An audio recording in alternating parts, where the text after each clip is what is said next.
Hey everyone, today I'm going to be reviewing a new MOC, and I believe he's probably the coolest MOC that I've made up to this point. His name is Barbarian. It took me about 2.5 hours to build him, and he's upwards of 300 pieces, and he's probably the most dense build that I've ever built. I didn't have really any inspiration for this build. I basically just kind of wanted to build a really silver and tan guy. He's a lot more silver than he is tan, as you can see. I just wanted to put in those tan highlights because I thought they would look pretty good. He's probably one of my most thought out builds. I actually put a lot of thought into him while I was building him, whereas most of the time I just stick random pieces where they look the best in. But it took me, I built the upper body about 2 weeks ago, and then I finally got enough parts to finish his legs. So here Barbarian is next to Demise, which Demise was my tallest build. I think he's been my tallest build for a few months now. And they're pretty much the same height if I just pull his head all the way up. I think Demise can stick his neck a little higher up, but they're pretty much the same height. I liked Barbarian 10 times more, though, because he's more dense and he looks way better, in my opinion. Because I like Demise because he's a pretty cool looking build, but he's very plain with just black, and he doesn't have very many super cool building techniques. Here's just a standard one of my builds. So you can see that they're both not short. They're pretty tall. I think they're around 10 to 12 inches tall. And here's just a really small MOC who goes just right up to the top of his leg, which that's not super tall because this guy does use what I like to call a mini stomach, the smallest Hero Factory stomach that they make. So to kickstart this review, I'm just going to start off by reviewing the legs, which are probably the least interesting part of the build. I wanted to make him look a little more industrial and very robotic. So at the point where his knee and his upper leg meet, I just put these two gears, which you can see moving, which looks pretty cool. Also, I like how the knee closes up when it meets the upper leg. Also, that kind of acts as a stopper so it doesn't overextend. And I believe you can go all the way back with the leg. Nowadays, I always put pistons on my big MOCs because it really helps them stabilize their legs. And it looks pretty cool, especially on more of an industrial build.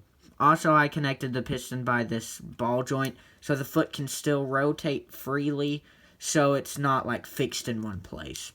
The legs took me about 30 minutes to build, which is really not that bad. Also, you may have already noticed that I have this little rubber band right here, which that doesn't really do anything, actually. It just kind of looks cool, and it connects to this little Technic piece and goes all the way over there.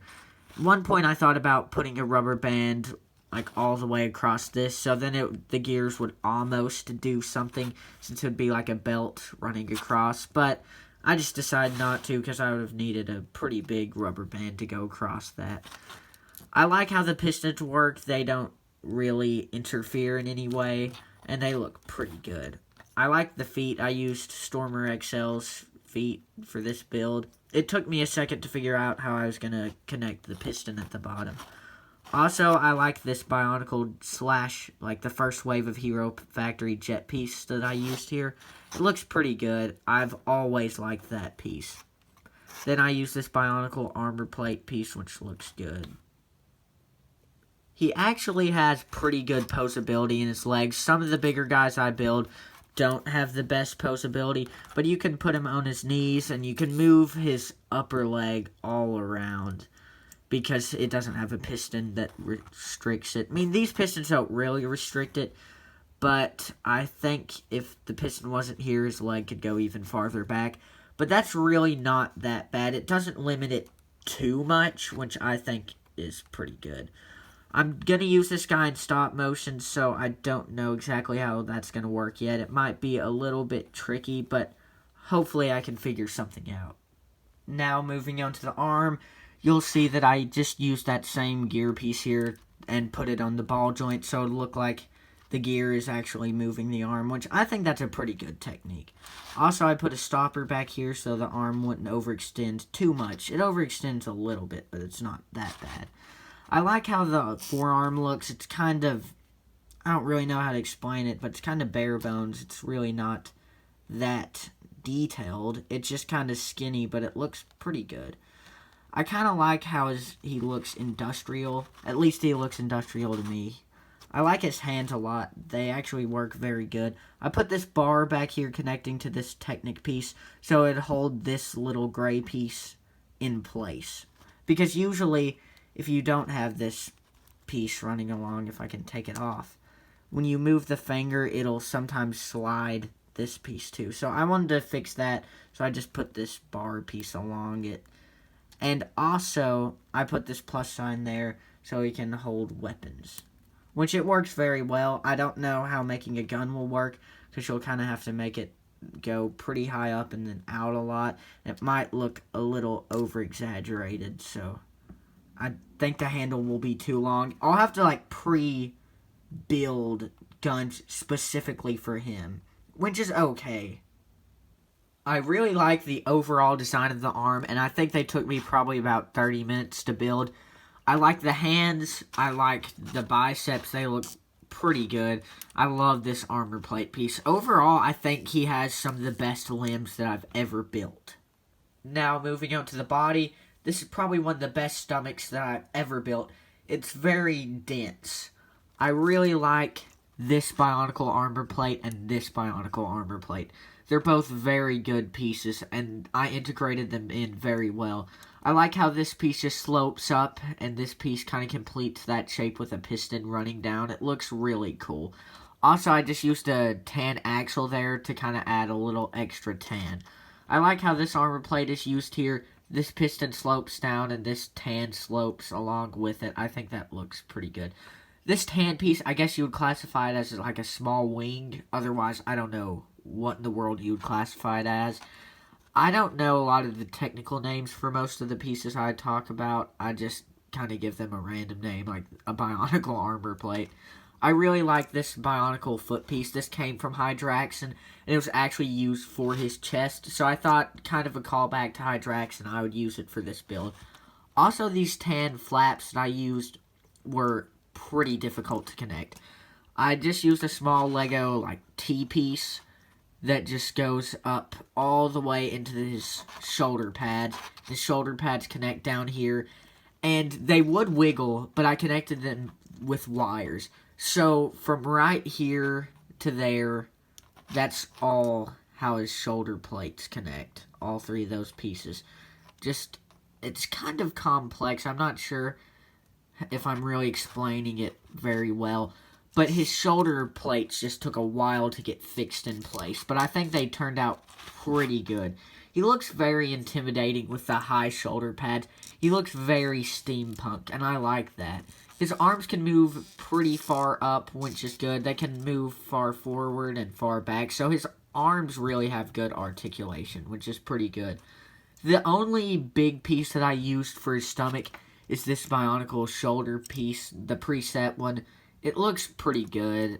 You don't really see it, so it's well covered up.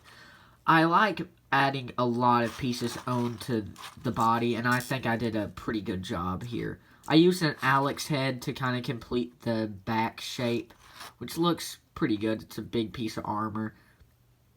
And I don't really know if I have much else to say. I like this piece that just slopes down. These Technics holes, I don't really like them. I can actually cover them with Lego vents, I think. I'll probably have to do that after the review. I won't make an update video on him, though, because I don't think I really have that much to upgrade. I might add a few pieces here or there, and if I majorly upgrade him, then I will make a video. I really, really like Hydraxon's head. It's probably my favorite Bionicle head, at least that I have, and it's very cool looking.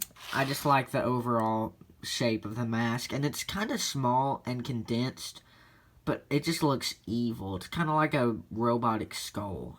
I really like this head. Also, it has Also, it has these little bar pieces here that you can stick spikes in or wires in. And I just like his head. It has a lot of interesting possibilities. And I actually really like the Bionicle, like the underhead, the one that most helmets stick onto. I think it just has an interesting shape and it looks good. But I think this build is definitely better with Hydraxon's head on it. I don't know, there's not really much more to talk about. I guess I can show you the weapons now. The weapons are super simple. I didn't really go all out on them because I don't have that many techniques left, which is unfortunate. But they're very simple. He just has this spear and this little sword. I like this Bionicle spear piece. It actually came from the Rakshi, so I just decided to use it because I liked it. Overall, he's really cool. Definitely one of my best MOCs. I think he might be the best MOC I've ever built. And there's just something kind of special about his build. I don't know exactly what it is, but it's definitely one of the best MOCs that I've ever made. I hope you enjoyed this video. Please check out some of my other review videos. Please like and subscribe.